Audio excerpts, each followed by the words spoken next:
Actually, I've got two bits.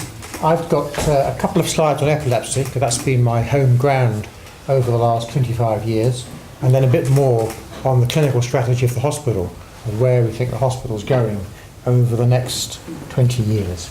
So I think the NVA has been fundamental to supporting epilepsy research and its application to clinical progress over the last 30 years.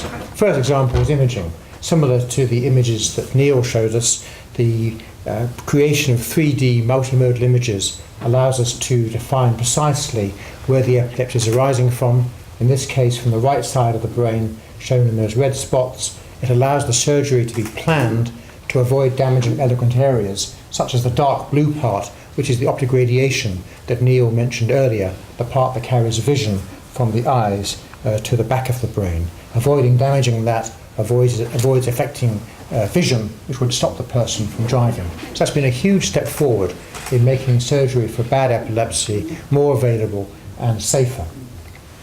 Secondly, the NBA has done fantastic work with supporting developments not only here, but also at the Chalfont campus, about 20 miles away in Buckinghamshire. Firstly, bottom left, you can see the Sir William Gower Centre. This is a state-of-the-art assessment centre, 26 beds, 4 beds of video telemetry, that opened in 2002, and a large chunk of the epilepsy work done at the hospital carries on there.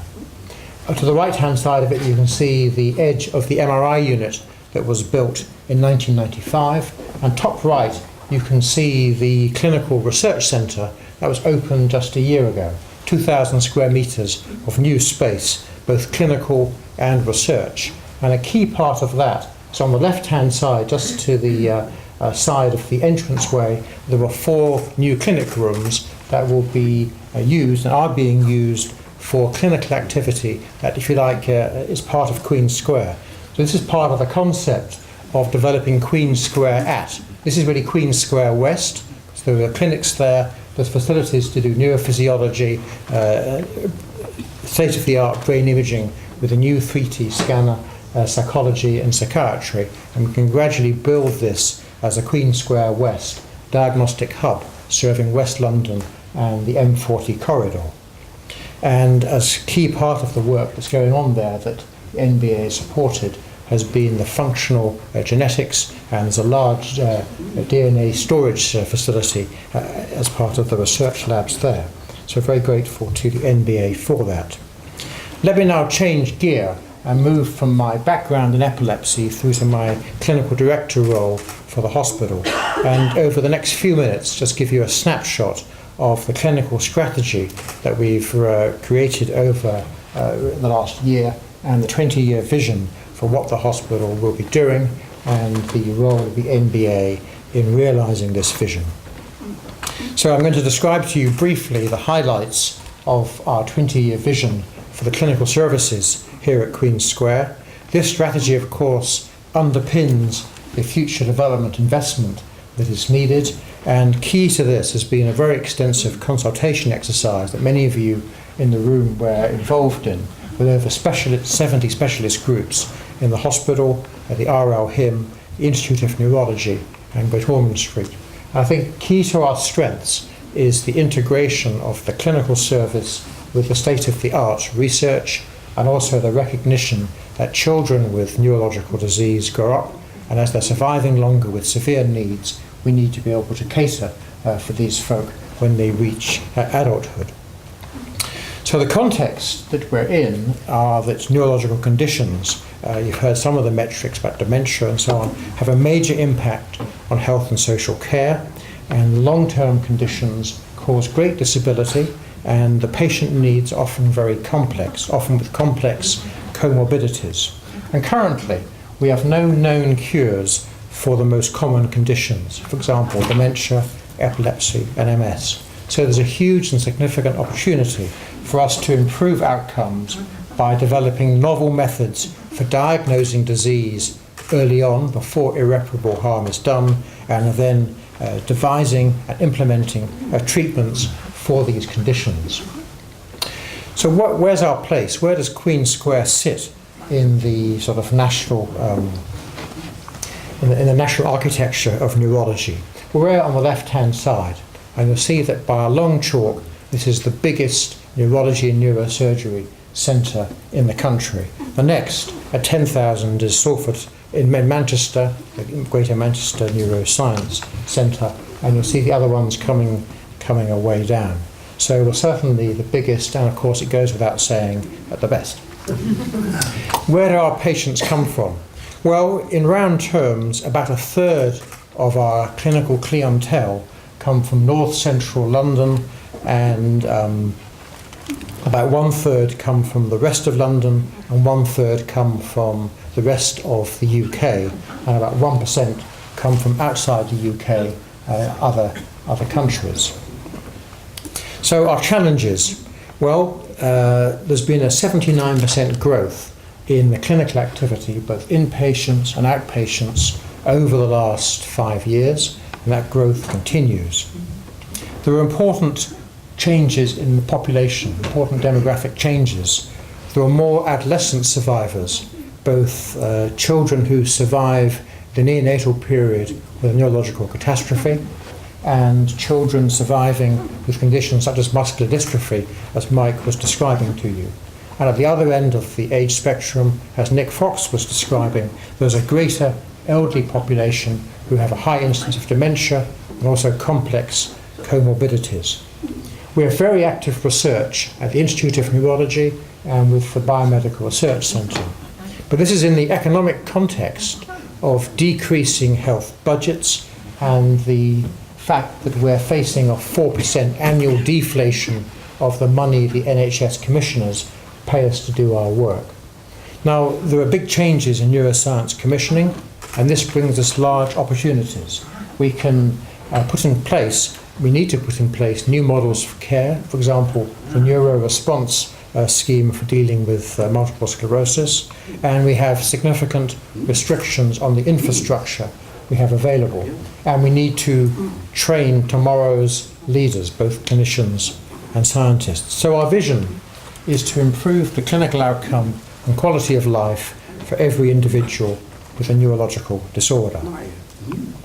We have a pipeline. I think key to our success and our future is that we have a pipeline of basic research leading into clinical research, to clinical application of novel diagnostics and therapies. We have highly specialised diagnostics, we have highly specialised clinical interventions by scientists and doctors who are world leaders in their fields. We also provide excellent regional neuroscience to our DGH partners in north and central London. We have excellent acute, ambulatory and emergency care for the local population. We will train tomorrow's clinical and scientific leaders. And apart from just serving our clientele directly, we develop protocols and pathways that can then be taken up across the UK and globally. So highlights from our key clinical strategies over the next 20 years are firstly within neurosurgery, to rationalise what we do with the Royal London, which is the major trauma centre. As part of that reconfiguration, the brain tumour work from the Royal London and Barts will be relocating here when we have the theatre capacity to deal with them. We will have specialist neurology for both ambulatory and inpatient care at the site, such as epilepsy, neuromuscular, dementia and MS. We will provide acute and hyperacute general neurology at the UCH hub and here at Queen Square. And we'll be moving towards 7-day working, interventional neuroimaging for dealing with cerebral vascular disease, say aneurysms, bleeds and infarcts will be available 24/7. We'll be moving rehabilitation. You already heard from Professor Thompson how rehabilitation moved from leafy East Finchley to slightly less leafy but still very pleasant Queen Square, but it's going to become a 7-day-a-week activity with using the large gyms more than just 40 hours per week. Audio vestibular medicine and sleep will integrate with UCH and with the new Phase 5 building at Huntley Street between here and the main UCH campus, and will integrate specialist laboratories for genetics, metabolism, immunology and pathology. And with neurophysiology, we'll have satellite hubs. I mentioned Chalfont as Queen Square West. we're in discussions with a site in Kent to form Queen Square East. That will mean that some individuals don't have to make the trip into central London to have their diagnostic testing. We do need to change the way we do things. We'll have centralised specialist diagnosis and care here. There will be less inpatients. More patients will be seen in the ambulatory setting. We will do less follow-ups than we have done traditionally. We will have more and more video clinics rather than patients coming up to be seen. And we will be running clinics from 7 a.m. to 7 p.m. rather than just 9 to 5. And 7-day working will become the norm. Mike Hannah's looking worried at the 7 a.m. clinic slot, but no, don't worry, he'll... And there will be a change in the way we do things. Rather than relying on lots of junior staff who rotate through for a few months at a time, we'll be taking on physician associates who will do the routine day-to-day work on the wards and will provide much better continuity of care than is possible at the present. With a recent trial of the involvement of rehabilitation physicians and intensivists on the neurosurgical wards, we'll do more MDT working and we'll have more hubs and spokes with linked hospitals. I've mentioned the Queen Square at with satellite hubs north, west and east. We need to consider what has to be here at Queen Square and what can be slightly further afield. And absolutely in the core of Queen Square is this hospital, the RL HIM and the Institute of Neurology with the key acute specialities, intensive care, neurosurgery, neurophysiology and the acute diagnostics. Slightly further away we can have activities such as stroke, mainly at the HASU at UCH, and the laboratories don't actually need to be right in the clinical core, and some activities we can move further afield. So for example, we can do more activities such as neuropsychiatry perhaps at the Chalfont site. We can do elective neurorehabilitation at St Pancras or at Chalfont. So we will be making more acute ward space in the Queen Square core. So, to deliver the vision, there needs to be teaching, undergraduates and postgraduates and clinical neuroscience training. We want to expand the training to encompass the training in neuroscience of therapies and neurological nursing. We want to be able to, when space allows, we want to be able to grow private healthcare both nationally and internationally to make us less dependent on what NHS commissions will pay for us. So fundraising, this is where the NBA of course has an absolutely key role, is going to be necessary for this major ambitious development. This needs to be developed and expanded, and also to consider how the charities may link with one another to achieve the goal of developing Queen Square into a 21st century clinical academic centre. So where we are right now is that there's a comprehensive market analysis of all our clinical activities ongoing. This will quantify the clinical and the research work that has to be undertaken in central London, what can be done at other sites, and this will, with changes in working practices, this will lead us to an estimation of the additional space requirements.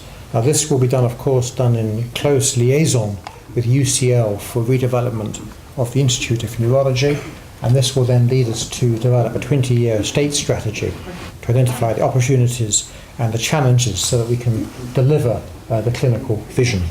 And thank you for your attention, and thank you for the NBA for making all this possible in the past and looking forward over the next 20 years.